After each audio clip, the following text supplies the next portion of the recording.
I had never liked being alone in the house. It always felt too big, too empty, and too quiet. But when my parents decided to go out of town for the weekend, I had no choice. They trusted me enough at 17 to take care of myself, and I didn't want to seem scared. So I told them I'd be fine. Friday night arrived, and I was ready to make the most of my alone time. I ordered a pizza, grabbed a stack of movies, and settled down in the living room.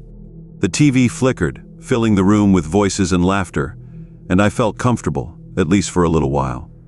I almost forgot that the rest of the house was dark and silent. After a couple of hours, I heard a noise, like a faint creak, coming from upstairs. I paused the movie and listened, my heart starting to pound. The noise stopped, and I told myself it was just the house settling. Houses do that, especially old ones like ours. I shrugged it off and pressed play, but I couldn't shake the uneasy feeling. Another hour passed and the clock read 11. The pizza was gone and the movie credits were rolling. I decided it was time to head to bed. I turned off the TV and the room went dark. It was the kind of darkness that seemed to swallow everything, making the shadows in the corners look deeper.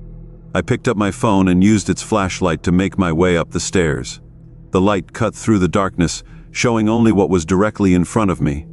Everything else was pitch black, and my imagination began to play tricks on me. I kept thinking I saw something moving out of the corner of my eye, but when I turned, there was nothing there. When I reached the top of the stairs, I stopped. I thought I heard something again, a soft sound, almost like whispering. I strained my ears, but it stopped as soon as I listened closely. I tried to laugh it off, telling myself I was just being paranoid. I walked to my bedroom and quickly shut the door behind me, as if that would keep whatever was out there away. I got ready for bed, brushing my teeth and washing my face, trying to ignore the nagging feeling in my stomach. I turned off the bathroom light and crawled into bed, pulling the covers up to my chin. I kept my phone close, the screen glowing softly in the dark. I tried to scroll through social media, hoping it would calm me down. Just as I was starting to relax, I heard it again, the whispering. This time it was clearer, and it was coming from just outside my bedroom door. My heart skipped a beat, and I froze, listening.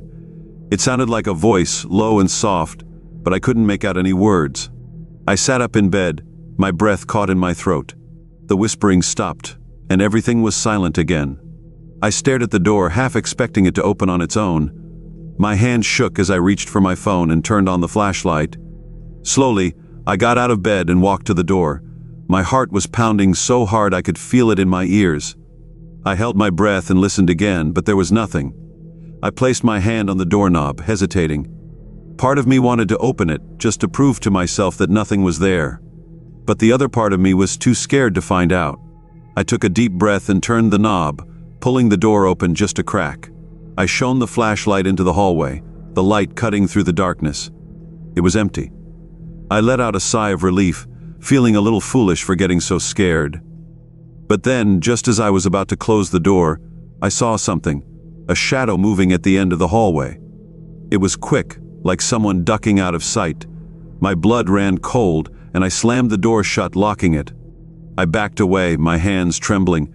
I didn't know what to do. I thought about calling my parents, but what would I say? That I saw a shadow. They'd think I was imagining things. I climbed back into bed, pulling the covers over my head like a child. I told myself it was nothing, that I was just tired. But the whispering started again. This time, it was inside the room. I froze, my eyes wide in the darkness under the covers.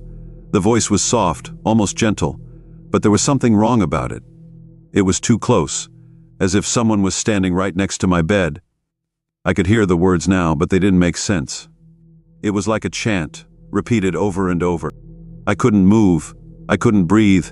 I just lay there, my heart pounding as the whispering grew louder. Then, suddenly, it stopped. The room was silent again, and I slowly pulled the covers down, peeking out. The room was empty. I grabbed my phone and turned on the flashlight, shining it around. Nothing. I took a deep breath, trying to calm myself. Maybe I was dreaming. Maybe I had imagined it all. But then I heard it, a soft laugh, coming from the corner of the room. I turned the flashlight towards the sound, and that's when I saw it. A figure, standing in the corner, barely visible in the dim light. It was tall and thin, its face hidden in shadow. My heart stopped, and I couldn't scream. I just stared, frozen in fear, as the figure slowly began to move towards me. I don't remember what happened next. The next thing I knew, I was running down the stairs, my phone still clutched in my hand. I didn't look back. I didn't want to see if it was following me. I ran out the front door into the cold night air and didn't stop until I was at the end of the driveway. I turned back to look at the house, expecting to see something in the window, but there was nothing. The house was dark and silent, just like before. I stood there shivering, my breath coming in short gasps. I didn't go back inside that night. I stayed outside, sitting on the porch until the sun came up.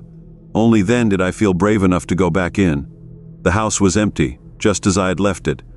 There was no sign of anything unusual, no figure, no whispers. It was as if nothing had happened.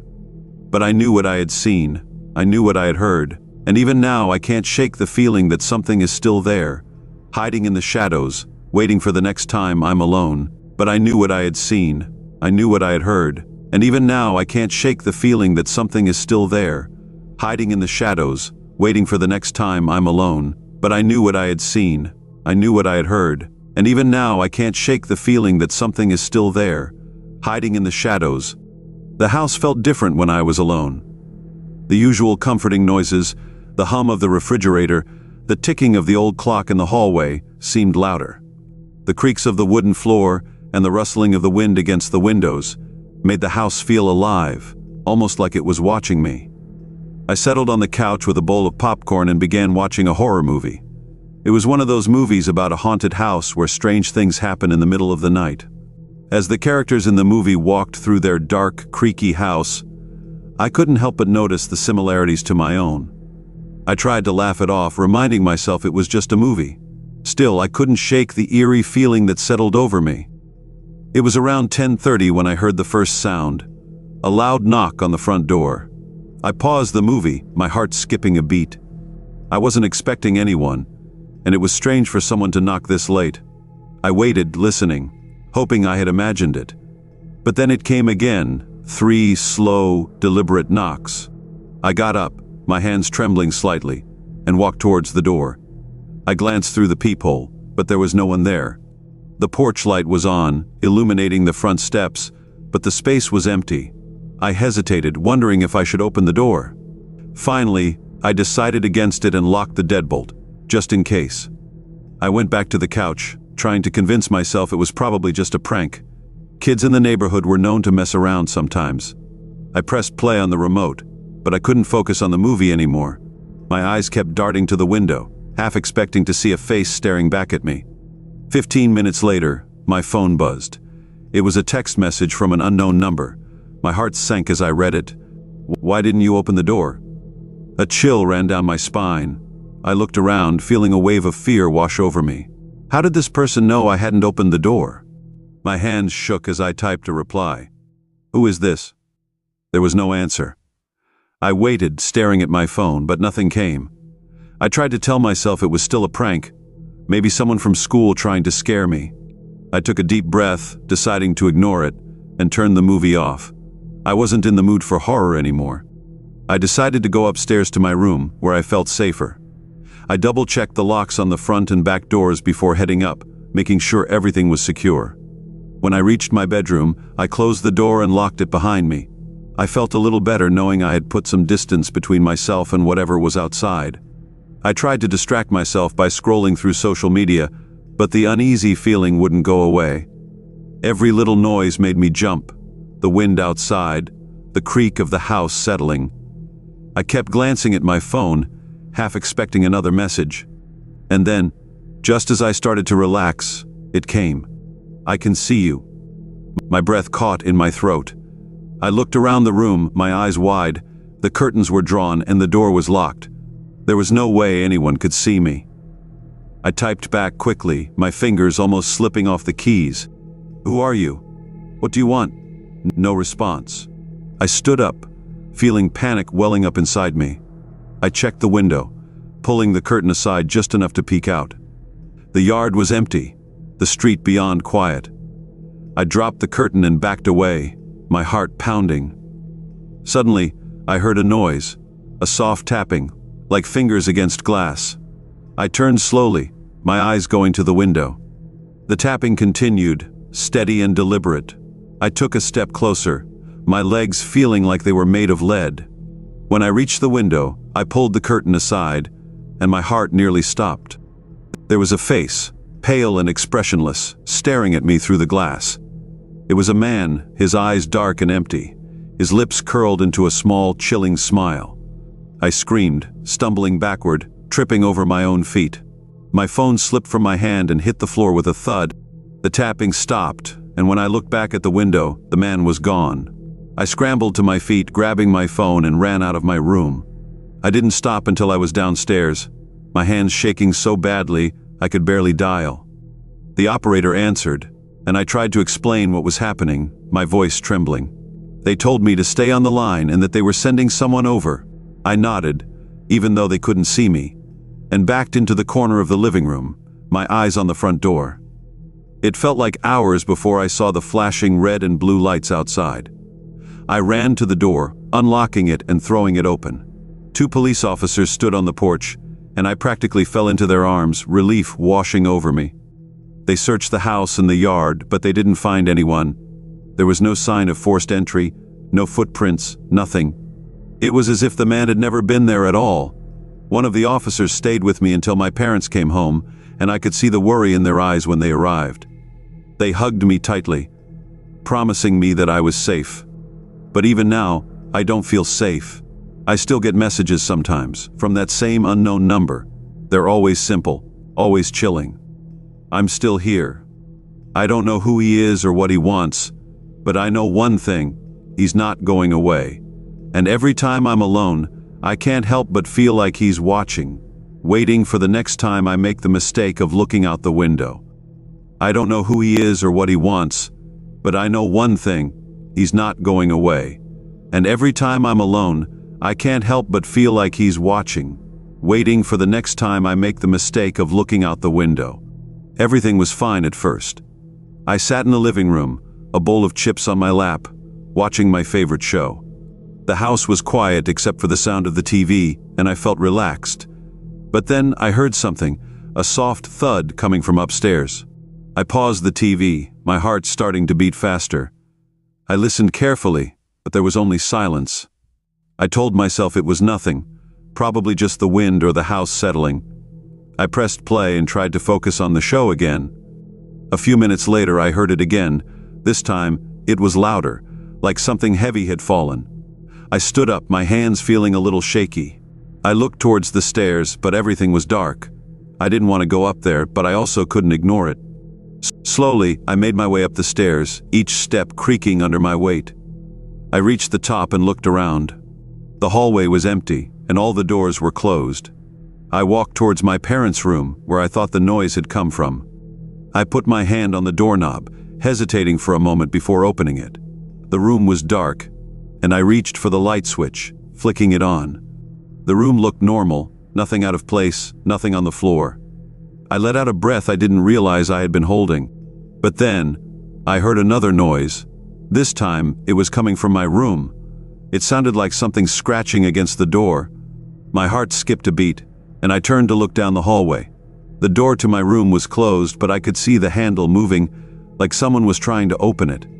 I wanted to run, to get out of the house, but my feet felt glued to the floor. I watched, frozen in fear, as the handle slowly turned and the door creaked open just a crack. I couldn't see anything inside, just darkness. Suddenly, the door slammed shut, and I let out a scream. That broke the spell, and I turned and ran down the stairs as fast as I could. I grabbed my phone from the couch and ran out the front door, not stopping until I was outside under the streetlight. I called my mom, my hands shaking so badly I could barely hold the phone. She answered, and I tried to explain what had happened, my voice trembling. She told me they were on their way home, and that I should stay outside until they got there. I waited on the porch, my eyes fixed on the front door, half expecting it to open on its own. It felt like forever before I saw the headlights of my parents' car coming down the street. They pulled into the driveway and my mom ran to me, pulling me into a hug. My dad went inside to check the house, but he didn't find anything. No signs of anyone being there, no sign that anything was wrong. He said it was probably just my imagination, that maybe I had watched too many scary shows. But I knew what I had seen. That night, I slept in my parents' room, and even then, I couldn't close my eyes. I kept thinking about the door to my room, about the way the handle had moved on its own. I knew, deep down, that something had been in the house with me. And I was sure that whatever it was still there, waiting. And I was sure that whatever it was still there, waiting. And I was sure that whatever it was still there, waiting. And I was sure that whatever it was still there. I chose a funny movie to keep things light and turned off most of the lights in the house, leaving only a small lamp in the living room. I wrapped myself in a blanket, ready to enjoy my night. Halfway through the movie, I heard a noise. It was a soft knock coming from the back door. I paused the movie and listened. The house was silent. I thought maybe it was just my imagination, so I pressed play again. A few minutes later, I heard the noise again. This time, it was louder, like someone tapping on the glass. I paused the movie once more, my heart starting to beat faster. I turned towards the kitchen, where the back door was, but I couldn't see anything from where I was sitting. Slowly, I stood up and walked towards the kitchen. The only light was coming from the living room, and the rest of the house was dark. When I reached the back door, I saw something that made my stomach drop. There was a figure standing outside, just barely visible through the glass. It was a tall man, wearing a dark coat and a hood that covered his face. He was standing completely still, not moving at all. I froze, my heart pounding in my chest. Who was he? Why was he just standing there? I didn't want to open the door, but I also didn't want to stay there and watch him. I took a step back, and that's when the man moved. He raised his hand and knocked on the glass again, this time harder. I turned and ran back to the living room, grabbing my phone. I dialed, my hands shaking so badly I almost dropped the phone. The operator answered, and I tried to explain what was happening, my voice trembling. She told me to stay on the line and to find a safe place to hide until the police arrived. I ran to my bedroom, locking the door behind me. I could still hear the knocking, getting louder and more insistent. I backed away from the door, trying to stay quiet. After what felt like hours, I finally heard the sound of a car outside, followed by loud knocking on the front door. It was the police. I rushed out of my room and opened the front door, tears streaming down my face. The officers came in and searched the house and the yard, but they didn't find anyone. The man was gone. They told me it was probably just someone trying to scare me, but they would keep an eye on the neighborhood. My parents came home soon after, and I told them everything. They hugged me tightly, promising that I was safe. But that night, as I lay in bed, I couldn't help but wonder, what if the man came back? What if he was still out there watching, waiting for another chance to knock on the door? I kept my eyes on the window, listening to every little noise, afraid that I might hear that knocking again.